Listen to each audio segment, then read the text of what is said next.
Να πάει στην τράπεζα αύριο. Να πάω. Πρέπει να κάνουμε κάτι και με το ρεύμα. Είδες που έφτασε. Τι μπορούμε να κάνουμε, ρε Σοφία?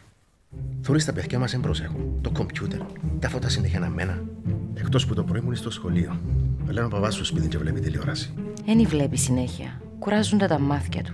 Και στο κάτω-κάτω, αν δεν είχαμε και τον παπά μου να βοηθά με τη σύνταξη του. Παπά, είναι 8 η ώρα, πρέπει να φύγω. Ναι. Δεν έχεις φίλο. Πρέπει να τηλεφωνήσω να έρθω να τον πάρω. Περίμενε. Αν μαθευτεί ότι επέθανε, να μας κόψουν τη σύνταξη. Πώς θα το κρατήσουμε κρυφό, ρε Σοφία? Μόλις γίνει και η Δία να το μάθω. Να το θάψουμε εμείς. Πόψε. Δεν το πιστεύω ότι θάψετε έτσι τον παππού. Στα κρυφά. Ανά μου οι δουλειές εν πάνε καλά. Εν τα βγάλουμε πέρα. Τι είναι τούτο? Είναι υπογραφή του παπά μου. Πάντως εγώ δεν πάω τράπεζα με την επιταγή. Ηρέμησε. Ούλα να πάνε καλά. Ποιος ήταν? Που τις κοινωνικές ασφαλίσεις. Θέλουν να μιλήσουν με τον παπά.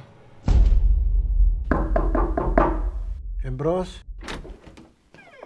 Παπά, η κυρία μου τις κοινωνικές ασφαλίσεις. Ήρθε να σε δει. Και πόσο καιρό να μείνει μαζί μας? Όσο χρειαστεί. Αλήθεια, ξέρουμε τίποτε για την οικονομική του κατάσταση? Δεν τον ερώτησα ποτέ. Θέλω να προχωρήσουμε. Βιάζεσαι. Έχει 6 μήνες που είμαστε μαζί και μιλάμε μόνο στα φιλιά. Ό,τι και συμβαίνει, εσύ κάνεις κουμάντο στη ζωή σου. Έγινε να τον κρατήσουμε για πάντα. Τι είναι να κάνουμε, να τον αφήσουμε μόνον του, ειδικά τώρα?